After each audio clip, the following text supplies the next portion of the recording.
तो मैं ऐसी उम्मीद करता कि हो सकता है आपका मरकरी 12th हाउस में जाके बैठ गया है, तो मंगल की 7वीं दृष्टि सीधा मरकरी पे पड़ जाती, तो कनेक्शन बन जाता।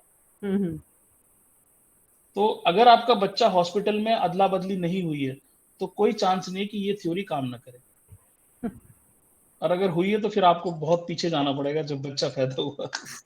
जी खुशबू जी बताएं। अभी जैसे फॉर एग्जाम्पल मेरा चार्ट में मंगल 9th राशि में बैठा है 11th हाउस में, ठीक है 9th राशि में बैठ गया, ठीक है। And अब अपनी मम्मी के चार्ट में मैं सेकंड चाइल्ड हूँ, आप सेकंड, ठीक कोई बात नहीं, आप अपनी मम्मी के चार्ट में 9th राशि में मंगल को बिठा दीजिए। ओके, अपनी 4th मम्मी के हाउस चार्ट में जहां 9, हाँ। अब आपकी मम्मी का लग्न क्या है? लग्न 6th राशि है, कन्या राशि। ओके, इसका मतलब आपके 5th हाउस में 6 7 8 9 10 शनि आ रहा है। Shani house Lord is Shani, ठीक है ना? 7th हाउस, 5th हाउस, हाँ 5th हाउस का लॉर्ड शनि हो गया। अब आपकी कुंडली, मम्मी की कुंडली में शनि कहाँ बैठा है? 7th हाउस में। तो आप हो गया ना कमाल। ओके, शनि अच्छा, 7th में बैठा है, तो मार्स की चौथी दृष्टि चौथे घर से 7वें घर पे पड़ेगी, तो मार्स की दृष्टि शनि के साथ कनेक्ट होगी, तो 5th हाउस लॉर्ड कनेक्ट हो गया। ओके, आप समझे नहीं समझे? थोड़ा समझा क्योंकि दृष्टि का मुझे आइडिया नहीं है। ओके, ठीक है, मतलब मार्स की ना 3 दृष्टियां होती हैं, चौथी दृष्टि, 7वीं दृष्टि और 8वीं दृष्टि, ओके, ठीक है ना? तो आपकी माता जी की कुंडली में 5th हाउस में 10th राशि आ रही है। ओके, 10th राशि का स्वामी होता है सैटर्न। ओके, सैटर्न आपने बताया कि 7th हाउस में बैठा है, करेक्ट? हाँ, और तो आपके चार्ट में मंगल जो है वो 9th राशि में बैठा है, करेक्ट? जी, तो मैंने आपसे क्या कहा कि आपकी मम्मी के चार्ट में जहां 9 लिखा है वहां पे मंगल को बिठा दो। हाँ, तो मंगल, आप लोग ने एक काम करिए प्लीज, ये ड्रॉ करिए, मैं आपसे रिक्वेस्ट करता हूँ। आप एक ना कन्या राशि की कुंडली ड्रॉ करिए, कन्या लग्न की, सॉरी, कन्या लग्न की एक कुंडली ड्रॉ करके, और आप 4th हाउस में मार्स लिखो और 7th हाउस में सैटर्न लिख दो। 10वीं और कोई दृष्टि आ रही है सर, सैटर्न की 10th दृष्टि मार्स पे आ रही है। नहीं, सैटर्न की नहीं मैम, मार्स की दृष्टि आनी चाहिए। तो आपने लिख दिया, कुंडली बना दी सबने? हाँ जी सर, बना दी। कन्या राशि की कुंडली बना के 4th हाउस में मार्स को बिठा दीजिए और 7th हाउस में शनि को बिठा दीजिए। बिठा दिया सर। अब जहां मार्स बैठा है वहां से गिनना शुरू करिए, 4, 1 4th 2 3 4। आप शनि पे पहुंच गए? खुशबू जी पहुंच गई आप शनि पे? हाँ, पहुंच गई ना? तो आपका 5th हाउस के लॉर्ड का संबंध आपके चार्ट में मार्स जहां था उससे बन गया कि नहीं बन गया? हाँ, पर 7th हाउस में तो शनि की राशि थोड़ी ना बैठी, मतलब 7th हाउस में कौन सी राशि? प्लैनेट बैठा ना, शनि शनि प्लैनेट से 7th हाउस। फिर इनकी आप कुंडली देखो अपनी चारों जी, नीचे देखो 6th हाउस में 5th लॉर्ड कौन है इस कुंडली में? सैटर्न। अच्छा, ओके, तो सैटर्न 7th में बैठ गया, तो मार्स की चौथी दृष्टि सैटर्न पे पड़ गई, मतलब ये रूल परफेक्ट हो गया। एंड सैटर्न कोई की भी डाउट नहीं। 10वीं दृष्टि मार्स पे पड़ रही है। सैटर्न, हाँ सैटर्न का भी कनेक्शन बन गया, बिल्कुल सही कहा Saturn। मैम आपने। सैटर्न तो की भी ये 10वीं। और तो खुशबू जी आपकी कोई अदला बदली नहीं हुई हॉस्पिटल में, आप ओरिजिनल चाइल्ड हो। अच्छा, तो ये जैसे खुशबू सेकंड चाइल्ड है, तो हमने सेकंड चाइल्ड का देखा, तो इसका मतलब सेकंड चाइल्ड के लिए भी हम मतलब सब ये बच्चों का होगा। हाँ, सब हाँ बच्चों हाँ, मतलब जनरली पहले 5th से देखो, अगर 5th मैच नहीं करता है तो फिर आप सेकंड चाइल्ड को 7th हाउस से देख सकते हो। 7th हाउस से देखो, करेक्ट। अच्छा, इधर एक 7। एक मेरी सेकंड डॉटर का भी देखते हैं। इसकी कुंडली में जो मंगल है वो 8th हाउस में है। कौन सी राशि में? 6th राशि में, मतलब लग्न क्या है? कन्या राशि में है, और ये मकर लगन की है, 10 नंबर राशि। हाँ, और तुम्हारा क्या है लगन? मेरा कन्या है। लगन कर्क, सॉरी, मेरा कर्क है। तो ये उठा के मैंने 6th हाउस, 1 2 3 इसमें 3rd हाउस में आ जाएगा मेरे। 8 9 10 11 12 1 2 3 अच्छा अच्छा 3rd हाउस में आ गया ना मंगल। हाँ मार्स। और तुम्हारा नेटल मार्स कहाँ प्लेस्ड है? और मेरा मेरा 2nd हाउस में। मेरा खुद का मार्स तो 2nd हाउस में। 5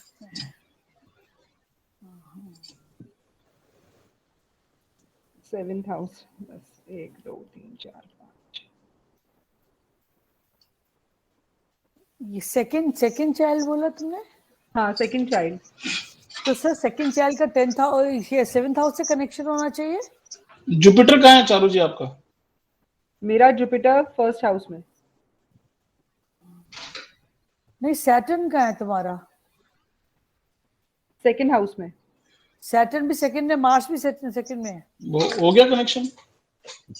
नहीं सेकंड भी नहीं, सेकंड। मेरा Sorry. मार्स नहीं एक मिनट, मेरा मार्स 3rd हाउस में और मेरा सैटर्न 2nd हाउस में। तो तुम्हारा मार्स 3rd हाउस में, तो मार्स तो वो हो गया ना, मार्स ही मार्स दोनों, बेटी का भी मार्स 3rd हाउस में, तुम्हारा भी मार्स 3rd हाउस में। डायरेक्ट कनेक्शन है। डायरेक्ट कनेक्शन हो गया। हाँ वही तो। नहीं तो स्क्रीन शेयर कर लीजिए चारों ही चाहिए तो। नहीं कुछ होमवर्क के लिए भी रखो आप लोग अपने हाँ, घर पे तसल्ली ये मैं से करती हूँ। हाँ, आइस टी पीते हुए लगाओ कुंडलियों पे। और जिसका नहीं मिल रहा प्लीज उस हॉस्पिटल में जाना। फर्स्ट चाइल्ड के लिए भी अपन खाली 5th देखेंगे या 5th नहीं मैनेज हुआ करना, मेरा बाद में बच्चा बदल 7th गया भी और कोई देखेंगे। रीजन नहीं, क्योंकि पराशर ऋषि गलत नहीं हो सकते। एब्सोल्युटली स्पॉट ऑन बैठा है एकदम, बहुत ही सही है ये। मैं सोच रही हूँ मैं तीसरा भी चेक कर लूँ। देखिए सर इससे हम लोग लाइक दिस तो वी आर चेकिंग, बट इससे हम क्या क्या करेंगे, प्रेडिक्शन पार्ट पे कैसे जाएंगे इस पे? कि आपका ओरिजिनल बच्चा।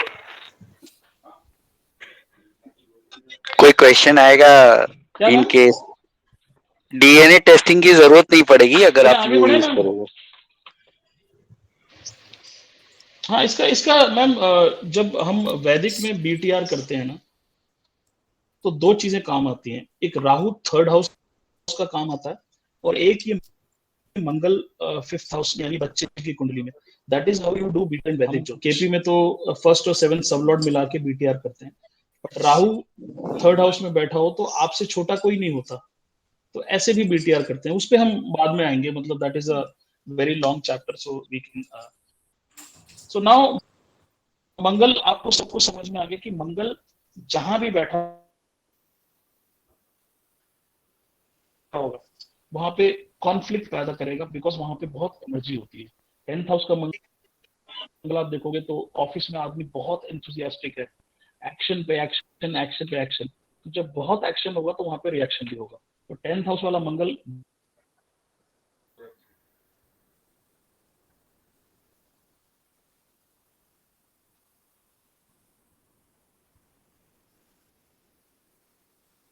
आवाज आ रहा है?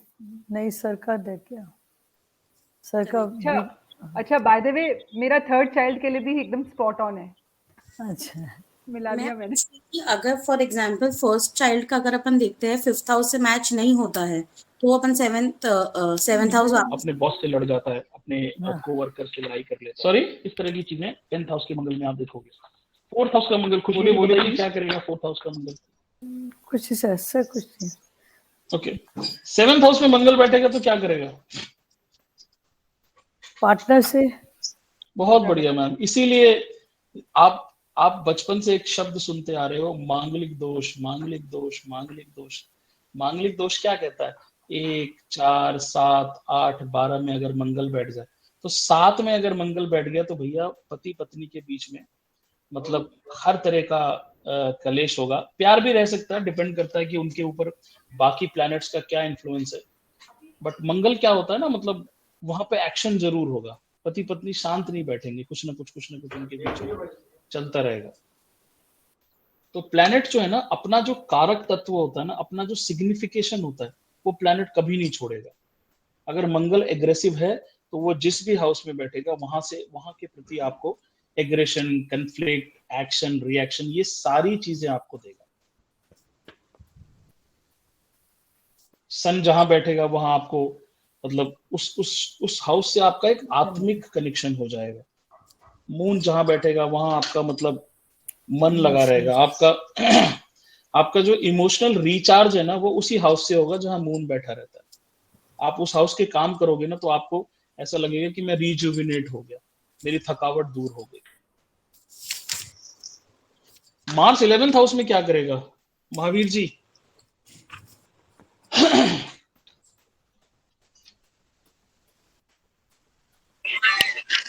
तो फ्रेंड से एग्रेसिव होगा।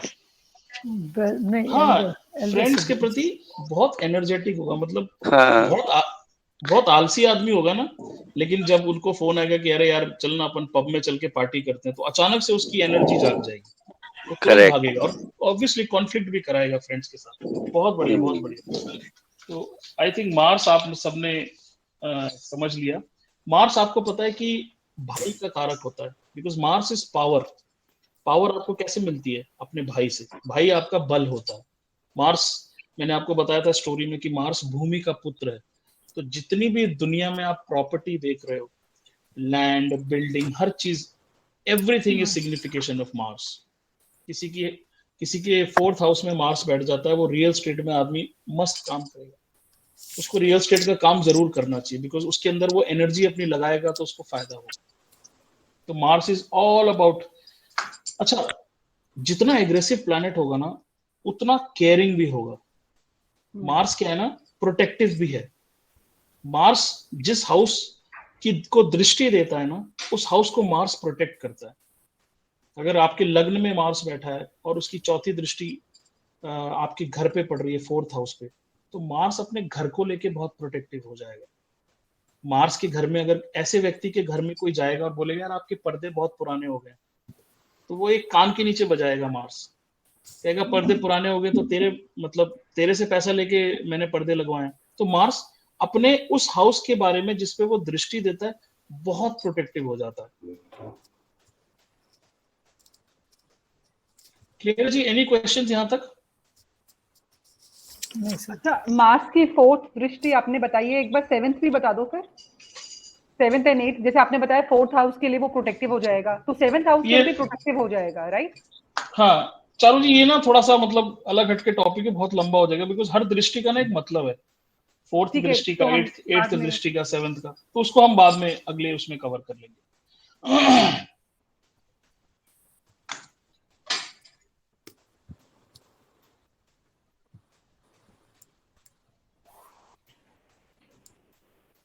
सेकेंड हाउस का मंगल क्या करेगा? वाणी बड़ी कड़क कर देगा। बहुत बढ़िया मैम, बहुत बहुत सुंदर, बहुत सुंदर। सेकेंड हाउस का मंगल की एक विशेष बात क्या होती है कि उसकी चौथी दृष्टि 5वें घर पे पड़ती है। ऐसा व्यक्ति अपने बच्चों के लिए ओवर प्रोटेक्टिव हो जाता है, इतना ज्यादा कि मतलब उसका बच्चा दारू पी रहा हो, शराब पी रहा हो, स्मैक ले रहा हो, फिर भी वो दुनिया से लड़ेगा नहीं, मेरा बच्चा बहुत अच्छा है। सेकेंड हाउस का मार्स ये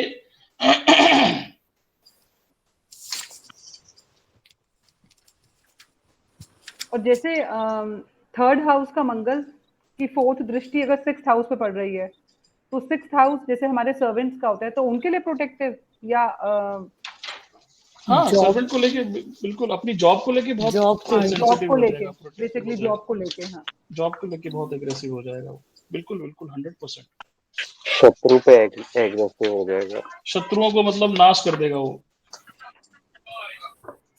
ओके जी, तो मंगल से आगे बढ़ते हैं। तो मंगल के बाद हमारे आते हैं राहु, राहु देवता। अब राहु का तो कुछ पता नहीं कि भैया राहु है क्या।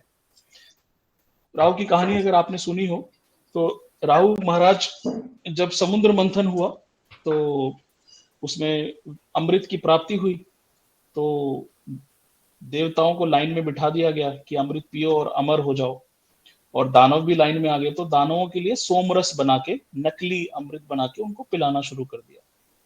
तो राहु एक बहुत तगड़ी प्लानिंग का आदमी है और रिस्क का आदमी है। तो राहु ने क्या किया, राहु को राहु ने रूप बदल के देवताओं का रूप लेके वो देवताओं की लाइन में बैठ गया और वो मोहिनी जी पिलाती गई। राहु को जैसे पिलाया, राहु के गले तक अमृत गया, थोड़ा सा नीचे भी चला गया, तब तक सन, ये बात बहुत इंपॉर्टेंट है, मेरी ध्यान रखना, सन और मून ने कंप्लेंट करी कि अरे अरे अरे अरे राहु बैठा हुआ, ये तो अमृत पी रहा है। इमीडिएटली विष्णु जी का दिमाग खराब हुआ, उन्होंने चक्र चलाया और राहु गर्दन से कट गया। और चूंकि 2-4 बूंदें अमृत की अंदर चली गई तो राहु आज तक अमर है। बट राहु के अंदर क्या है, राहु क्यों ऐसा है, राहु क्या करने गया था, अमृत ही तो पीने गया था। मतलब राहु जो एक फर्क था ना, उसको मिटाना चाहता था राहु। भाई क्यों देवताओं और दानवों में फर्क हो, मैं क्यों नहीं वो चीज ले सकता जो देवताओं के लिए है। तो बेसिकली जो भी उसको एक डिफरेंस दिखाई दिया ना सोसाइटी के अंदर, उसने सोचा मैं इस डिफरेंस को मिटाऊंगा। और उसके चक्कर में वो इतना जुनूनू है कि उसको पता था कि मैं मरूंगा, लेकिन फिर भी वो उस काम को उसने किया, मरा। पर आज भी दुनिया में आप देखना, मोस्ट ऑफ द एस्ट्रोलॉजर्स, उनका घर राहु की वजह से चल रहा है।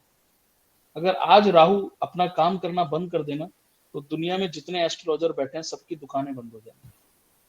क्योंकि किसी भी कभी भी आपके पास कोई व्यक्ति आता है, मेरे लव लाइफ में प्रॉब्लम है, मेरे बच्चा नहीं हो रहा, मैं बीमार रह रही हूँ, मेरी प्रॉपर्टी पे लिटिगेशन हो गई है, मेरी उससे दुश्मनी, आपको दिखाई देगा कहीं ना कहीं हर जीवन के दुख या सुख से राहु का आपको कनेक्शन मिल जाएगा। और आपको एक बहुत कमाल की बात बताता हूँ, मध्य प्रदेश के अंदर एक कहावत है, राहु बणे ब्याहू, राहु को ब्याहू कहा जाता है। राहु जब भी 7th हाउस से ट्रांजिट कर जाएगा वो आपकी शादी करा देगा। तो राहु की खासियत क्या है कि आपका कई सालों से काम रुका हुआ हो ना, राहु की दशा स्टार्ट होती वो काम हो जाएगा।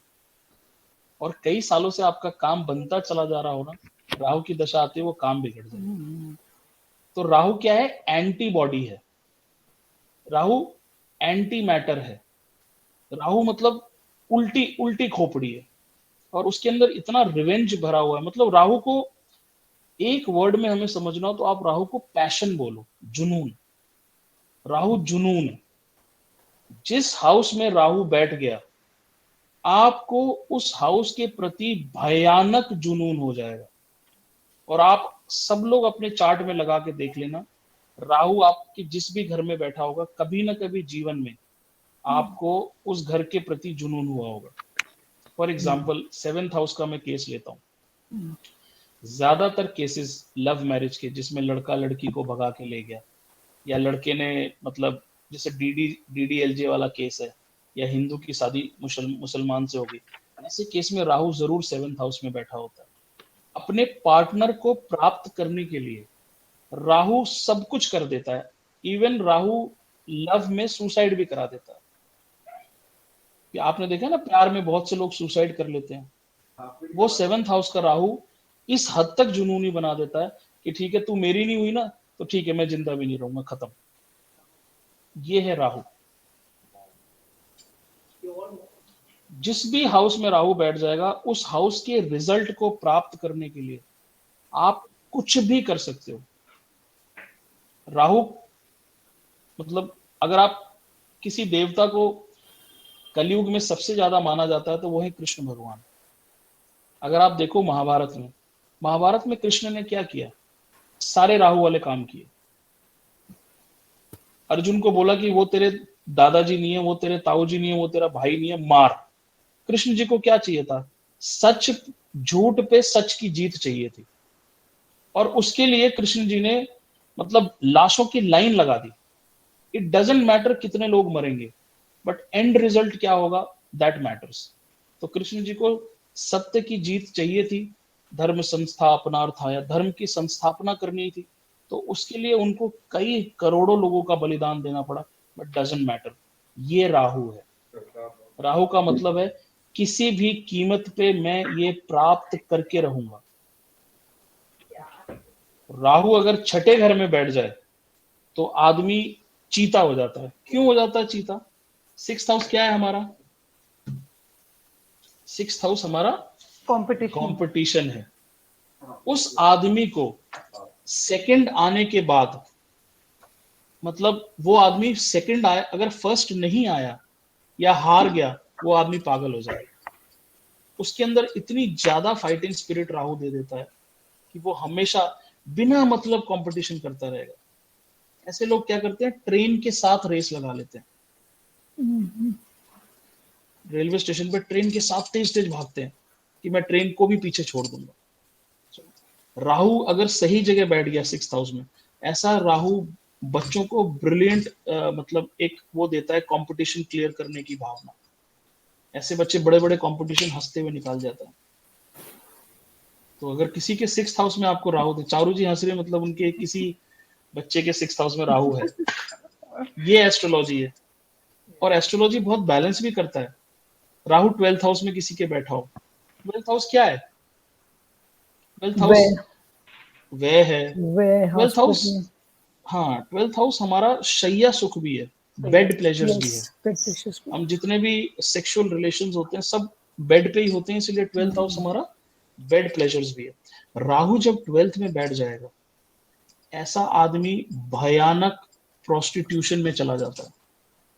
बिकॉज फॉर फिजिकल प्लेजर वो कुछ भी करेगा, चाहे उसको मतलब पैसे देने पड़े, चाहे उसको दूसरी वाइफ लानी पड़े, चाहे उसको मिस्ट्रेस बनानी पड़े। तो बृहद पराशर होरा शास्त्र में ये सूत्र भी आता है कि 12वें घर का राहु, जिस जातक की कुंडली में 12वें घर में राहु हो, वो एक मिस्ट्रेस भी रख लेता है, मतलब वाइफ के अलावा दूसरी स्त्री को रख लेता है। तो अब किसी के 6th हाउस में राहु बैठा हो तो आप हंसोगे, पर किसी के 12वें हाउस में राहु बैठ गया तो आप सैड चेहरा बना लोगे, भाई ये बहुत खतरनाक आदमी। अच्छा, एक चीज पूछना, जैसे राहु किसी भी हाउस में होता है तो क्या उस हाउस के लिए हम अनसर्टेनिटी भी हो जाती है? जैसे कि अगर हम 12th हाउस के लिए करें तो अचानक से खर्चा, तो झटके वाली चीज है, राइट?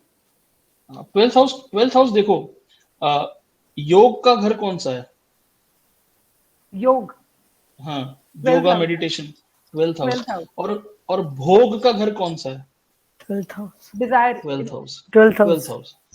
तो आप देखो कि 12th हाउस इतना खूबसूरत हाउस है कि वहीं पे आप योग भी कर सकते हो और वहीं पे आप भोग भी कर सकते हो। तो ओशो की एक किताब आप सबने पढ़ी होगी, संभोग से समाधि की तरफ, वो एकदम 12th हाउस की स्टोरी बताता है।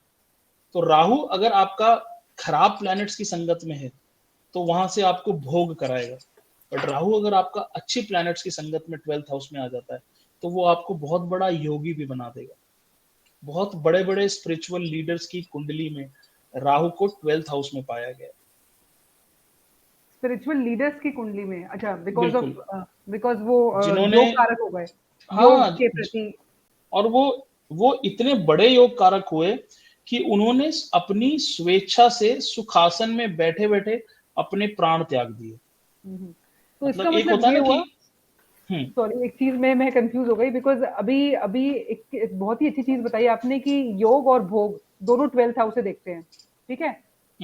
अब अभी हमने एक तरफ ये बात कही कि किसी का 12th हाउस में अगर राहु बैठा है तो हम ये कह सकते हैं कि भाई वो प्रोस्टिट्यूशन जैसे चीजों में भी जा सकता है, और अभी हम यही बात कह रहे हैं कि भाई वो स्पिरिचुअल भी हाई हो सकता है वो बंदा, है ना? तो तो मेरे ख्याल और प्लैनेट्स की जो पोजीशन है उसके हिसाब से हम जज करेंगे कि इसका राहु किस तरह का है। बिल्कुल, राइट? अच्छा, बिल्कुल। अब आप देखो, आपका राहु 11th हाउस में बैठ गया, तो राहु आपकी किस हाउस पे दृष्टि डाल रहा है? 11th हाउस में बैठ के वो 4th हाउस, 5th हाउस पे दृष्टि डाल रहा है। Yes yes, 7th 11th house का राहु, 5th हाउस क्या है? आपके बच्चे का है। आपको कभी ऐसी कुंडली मिले, और मेरे ख्याल से मिल जाएगी, प्लीज ग्रुप में प्लीज शेयर करना, बहुत इंटरेस्टिंग चीज बता रहा हूँ। 11th हाउस का राहु 5वें घर में दृष्टि डालता है तो क्या करेगा? जिस व्यक्ति की कुंडली में 11th हाउस में राहु बैठेगा, उस व्यक्ति के बच्चे की अनऑर्थोडॉक्स मैरिज करा देगा। वो राहु जो है उस बच्चे की शादी अंतर जातीय विवाह करा देगा। अगर वो हिंदू होगा तो वो उसका लड़का हो सकता है मुसलमान की लड़की को घर ले आए।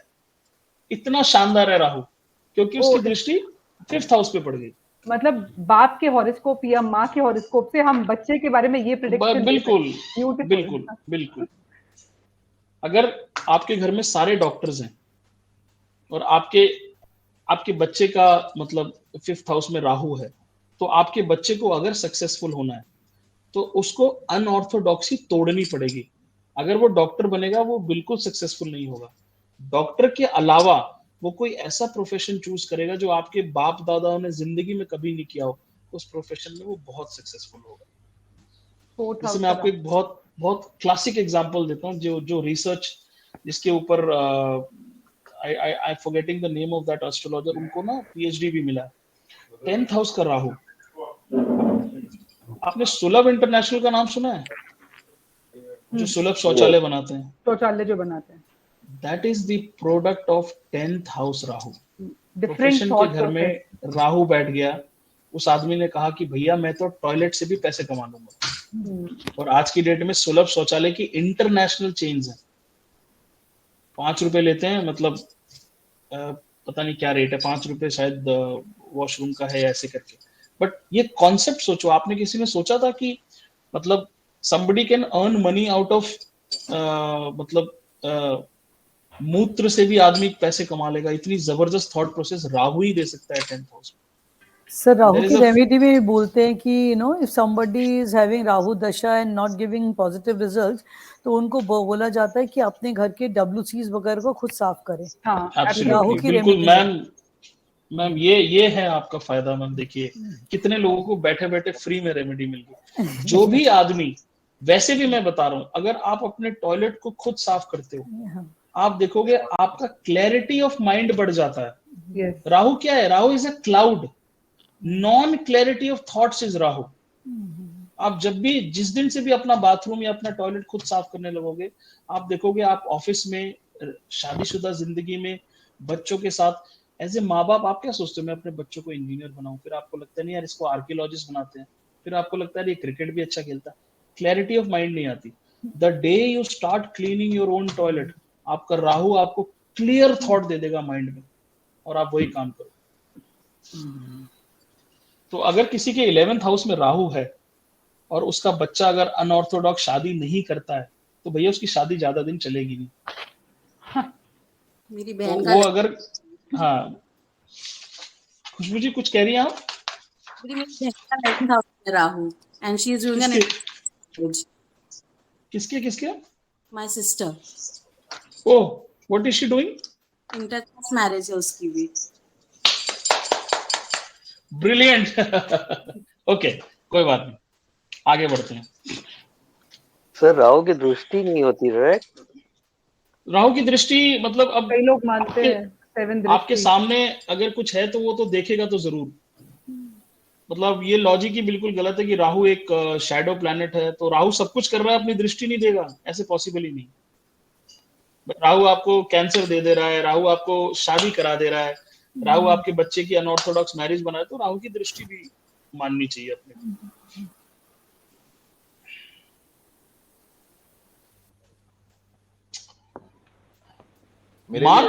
सर मेरे लिए एक सच चाहिए। मेरे 10th में, बताइए। मेरे 11th में राहु है। ओके। और मेरा बेटी का लव मैरिज हुआ है। क्या बात है, क्या बात, अभी बेटे का पता नहीं, मगर उसका भी वैसा ही होने वाला है इन फ्यूचर। अगर पहला बच्ची आपकी बिटिया थी तो फिर हो चुका, फिर आप टेंशन मतलब, बेटा आपकी मर्जी से शादी कर। इंटरकास्ट मैरिज है उसको। ये मैं बता रहा हूँ ना, इतनी खूबसूरत है एस्ट्रोलॉजी। हम लोग, मैंने क्या बोला आपको, आप फॉर्च्यून टेलर बिल्कुल मत बनो, आप स्टोरी टेलर बनो। अच्छा, सुभाष जी का राहु 11th में, सुभाष जी का राहु, एक चीज देखो, सुभाष जी का राहु 11th हाउस में, तो उनके फर्स्ट चाइल्ड ने इंटरकास्ट मैरिज हुआ। खुशबू की जो सिस्टर है वो, उसका भी राहु 11th हाउस में, लेकिन उसकी खुद की इंटरकास्ट मैरिज हुई। मतलब कनेक्शन 11th हाउस से दृष्टि का भी बन रहा है और अपने ऊपर भी बन रहा है। नहीं, अपने ऊपर नहीं बन रहा, हमें थोड़ा रुकना चाहिए 20-22 साल, क्योंकि जब इनकी सिस्टर के बच्चा होगा तो फिर उसका वेट करना चाहिए। हाँ। वो इंटरकास्ट मैरिज करेगा डेफिनेटली। तो खुशबू तो प्रेडिक्शन कर दे आज से। तो इसीलिए फॉर्च्यून टेलर मत बनो, स्टोरी टेलर बनो, कहानियां बनाओ। दुनिया भर की कहानियां हमारे आसपास है। खैर, एक क्वेश्चन आपके लिए, अगर मार्स 8th हाउस में है तो क्या होगा?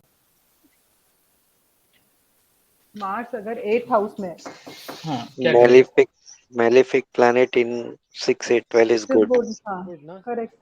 वेरी लड़ने गुड। के लिए बट अभी ना हमने मेलेफिक पढ़ा है ना बेनिफिक पढ़ा है।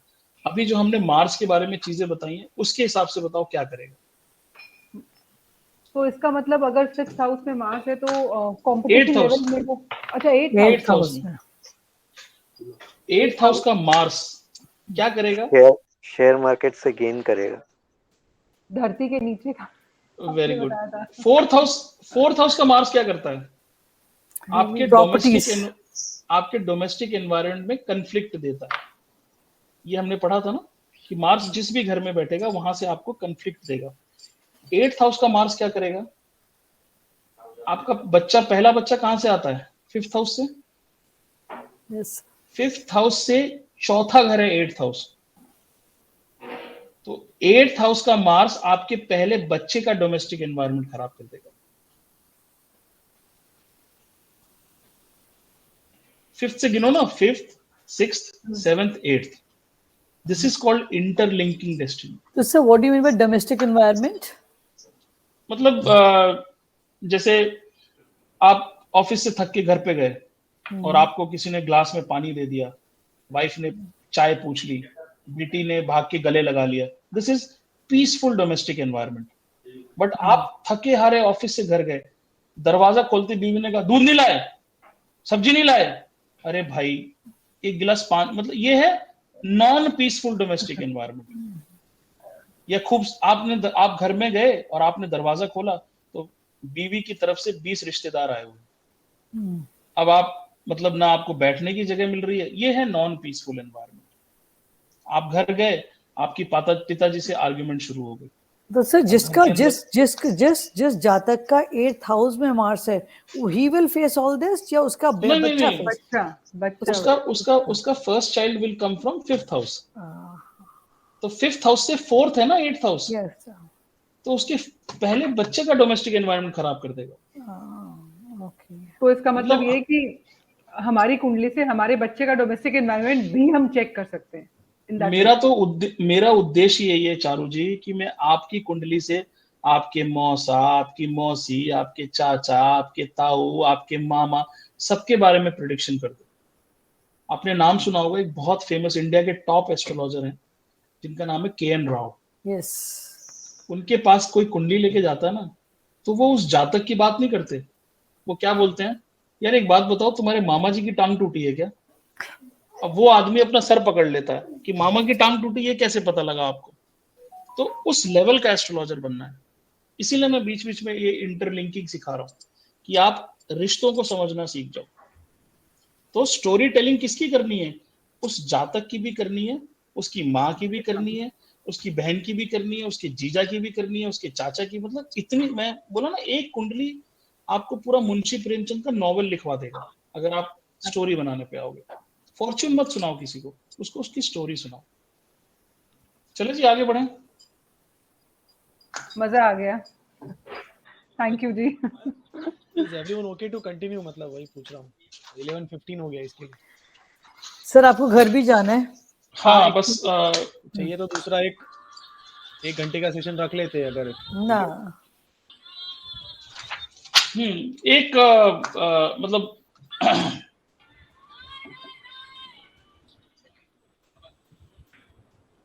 बेसिकली मतलब राहु अगर 9th हाउस में बैठ जाए तो या तो आपको आपके कल्चर से, 9th house is what, your culture, या तो आपको आपके कल्चर से बिल्कुल अलग हटा देगा, या आप अपने कल्चर के लिए मर कट जाओगे। और सबसे शानदार, लग्न का राहु, किसी के 1st हाउस में राहु बैठ गया, क्या हो जाएगा? वो सेल्फ ऑब्सेस्ड हो जाएगा। उसको अपने अलावा कुछ नहीं समझ में आएगा। उसका सारा ऑब्सेशन, सारा पैशन, सारा जुनून खुद के लिए हो जाएगा। तो 1st हाउस का राहु जहाँ बहुत जबरदस्त, हाँ, डिप्लोमेटिक है। और हमारे शर्मा सर कहा करते थे, बड़ी बड़ी बातें बड़ा पाव खाते, मतलब उसका सच आप कभी पकड़ ही नहीं पाओगे 1st हाउस का राहु। तो मैं तो जब प्रश्न, जी बोलिए। जैसे अभी आपने कहा कि जो 9th हाउस का राहु है वो कल्चर के या तो अगेंस्ट जाएगा और या फिर अपने खुद के कल्चर के लिए मरकट जाएगा, एज एन एक्सट्रीम, राइट? उस पे जैसा इन्फ्लुएंस होगा, मतलब उसके खुद के सेट ऑफ रूल्स है, ये मेरा कल्चर और मैं इसको फॉलो करूंगा। हाँ, और नहीं तो मैं, जैसे आपने देखा होगा ना कि आपने सुना होगा ऐसे लोग हैं जो जन्म हिंदू घर में लिया, लेकिन by the time they grew 35 years old उन्होंने क्रिश्चियनिटी अपना ली। ये 9th हाउस का राहु है। Oh, ये 9th हाउस का राहु है।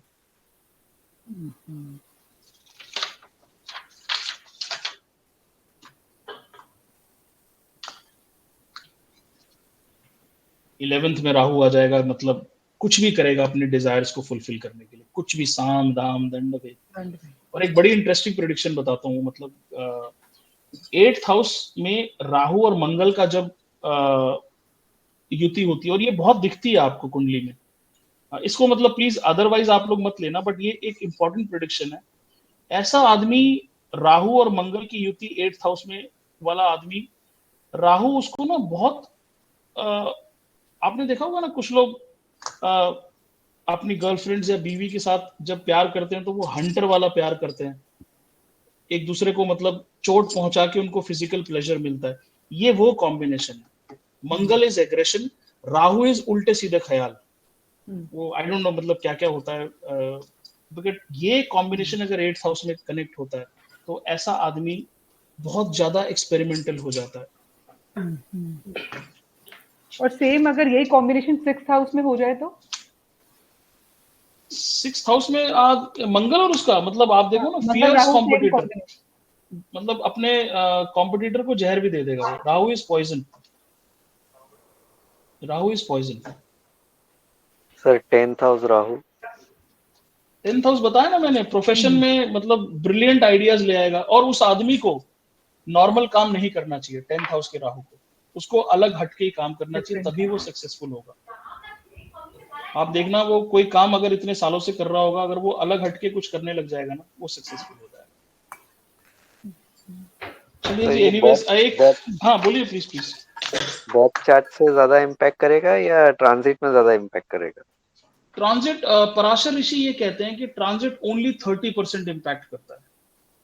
आपका बर्थ चार्ट इज 70%, मतलब बर्थ चार्ट और डिविजनल चार्ट D1 D16 वाले चार्ट जो होते हैं ना, तो ट्रांजिट सिर्फ 30% इम्पैक्ट करता है। तो कभी भी ये गलती नहीं करनी है कि ट्रांजिट देख के 100% प्रेडिक्शन दे देनी है, नहीं करनी है गलती। ट्रांजिट को सिर्फ थोड़ा सा लेना है, ट्रांजिट हल्का हल्का फ्लेवर देता है, बट पूरा रिजल्ट डिविजनल चार्ट देता है। Okay, thank you. सो हमारा जुपिटर बाकी रह गया है, जो मैं नेक्स्ट क्लास में ले लूंगा। मैं मेरा मतलब 13th को I am flying to Mumbai only, तो हो सकता है कि अगर मौका मिला तो एक क्लास हम मुंबई से ले लेंगे। सर कितने दिन हो मुंबई में? मैं 16 तक मुंबई में रहूंगा, मेरी सैटरडे को वहां से फ्लाइट है वापस, and I will be staying in grand Hyatt hotel Santa cruise. तो अगर मौका मिला तो आप लोगों से हाय हेलो करेंगे। सर ऑफलाइन क्लास ले लेंगे। हाँ, ऑफलाइन क्लास हो जाएगी। So any question, anybody? Delhi वाले क्या करेंगे? दिल्ली वाले को ऑनलाइन देंगे। चलिए जी, thank you so much. Thank you sir, thank you sir, it was lovely class. जाते जाते एक बहुत बहुत इंपॉर्टेंट चीज मैं आपको बताना चाहता हूँ कि जो भी एस्ट्रोलॉजर बनना चाहता है उसका एक इष्ट होना चाहिए। इष्ट मतलब वो किसी देवता को पकड़ ले।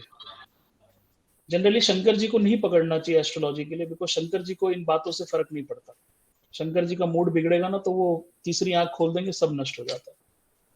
तो आप किसी भी एक देवता को पकड़ लो, मतलब माता रानी को पकड़ लो, या हनुमान जी को पकड़ लो, या गणेश जी, या विष्णु भगवान। बहुत विष्णु जी बहुत अच्छे हैं एस्ट्रोलॉजी के लिए।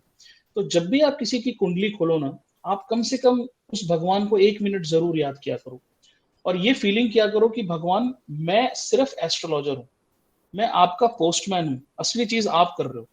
हमें क्या होता है ना, हम 2-4 प्रेडिक्शन सही हो जाती है तो हम अपने आप को भगवान के बराबर समझ लेते हैं। वहीं एस्ट्रोलॉजर की मतलब वो एस्ट्रोलॉजर धीरे धीरे गिरना शुरू हो जाता है। और जिस भी इष्ट को आप मानते हो उसकी थोड़ी थोड़ी रोज पूजा किया करो, बहुत इंपॉर्टेंट है। क्योंकि मैंने क्या बोला इनिशियली, व्हाट डिड आई से, it is a divine science. इसके अंदर जितनी डिविनिटी लाओगे ना, उतनी ये साइंस आपके अंदर ग्रो करेगी।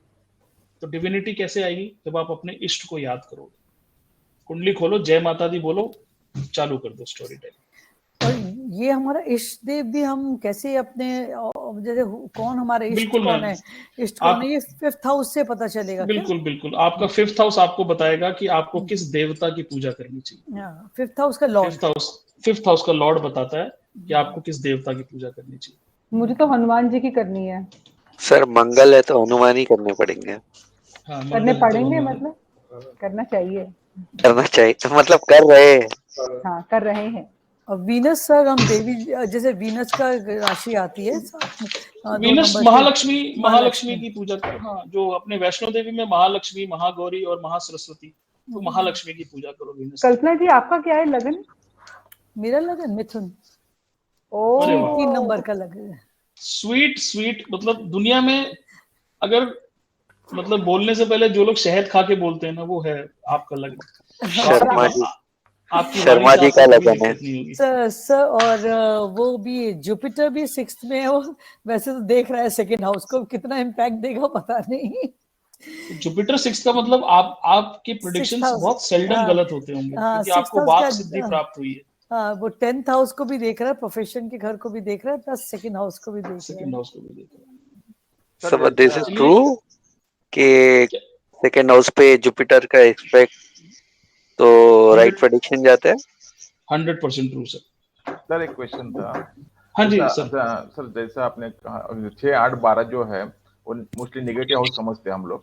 तो बिल्कुल सर। जैसा आपने 8 के बारे में बोला कि राहु और मंगल रहेगा तो प्रॉब्लम्स आने वाले हैं, मीन्स वो अलग जैसा बताया, वैसा 6th और 12th को भी आ जाएंगे क्या? वैसे ही रहते हैं, उनका नेगेटिव इम्पैक्ट नहीं, रहता है? 6th हाउस में मेलेफिक प्लैनेट्स बहुत अच्छे होते हैं, अच्छा, 6th हाउस में। और 12th में भी, 12th देखिए, जो त्रिषडाय भाव होता है ना, 3, 6 और 11, इनमें मेलेफिक प्लैनेट्स बहुत अच्छा काम करते हैं। 12th हाउस एक बहुत डाइसी हाउस है। 12th हाउस को आज तक कोई डीपली समझ नहीं पाया है। वहां पे बेनिफिक भी बहुत खराब रिजल्ट दे देते हैं और मेलेफिक भी बहुत अच्छा रिजल्ट दे देते हैं। तो वहां पे तो राहु और एक्चुअली सुबह मंगल रहेगा तो तो 12th अच्छा में? है। 12th हाउस का राहु आपको विदेश ले जाएगा, आपको अपने घर से दूर करेगा। वो आपको कहेगा कि इस कल्चर को छोड़ो, दूसरे कल्चर में जाओ। मंगल 12th हाउस का जनरली ना लीगल ट्रबल दे देता है। उसकी दृष्टि अगर आप देखोगे ना 12th हाउस के राहु की, तो जहां जहां वो पड़ती है उस हाउस के संबंधित कुछ ना कुछ लीगल ट्रबल देता है, क्योंकि 12th हाउस जेल का भी है। आदमी अपने एग्रेशन से जेल चला जाता है। दिस इज 12th हाउस का मंगल। आदमी इतना गुस्सा कर देगा किसी चीज पे कि वो जेल पहुंचा देगा मंगल उसको। बट मैंने जैसा कि बोला ना, कुंडली में एक चीज की प्रिडिक्शन लाखों प्रिडिक्शन हो सकती है। मतलब इट ऑल डिपेंड्स कि ओवरऑल हॉरोस्कोप आपका क्या बोलता है। इनफैक्ट अगर 12th हाउस का मंगल है तो हम ये भी तो कह सकते हैं अगर 4th हाउस से कनेक्शन हो गया तो अपने घर के ऊपर खर्चा करेगा, घर पे इन्वेस्ट करेगा। बिल्कुल करेगा, घर को लेके बहुत प्रोटेक्टिव हो जाएगा। हाँ इन्वेस्ट करेगा, बिल्कुल सॉलिड करेगा। इन्वेस्टमेंट करेगा घर को लेके। तो यही चारू जी, अब आप स्टोरी बना रहे हो, स्टोरी बनाओ, स्टोरी बनाओ। फॉर्च्यून टेलर मत बनो। बहुत बढ़िया, गुड जॉब। चलिए जी everyone, thank you so okay, much. Thank you और सर, थैंक यू सो माँ मच। सबका थैंक कल्याण यू। करे। Thank you so much. फिर थैंक हम यू अगली क्लास में मिलेंगे। जरूर and sir. I hope okay bye, आपको सबको अच्छा गुड लगा हो। नाइट। वेरी मुझसे कोई नाइस सर। गलती हो तो I am very sorry. Thank you, Oh, thank this very informative and very nice. जय श्री राम सर। यू। जय श्री राम, जय श्री राम। चलो good good night night, bye. Good night, bye bye. टोर को इनके क्या बोलते हैं? टोर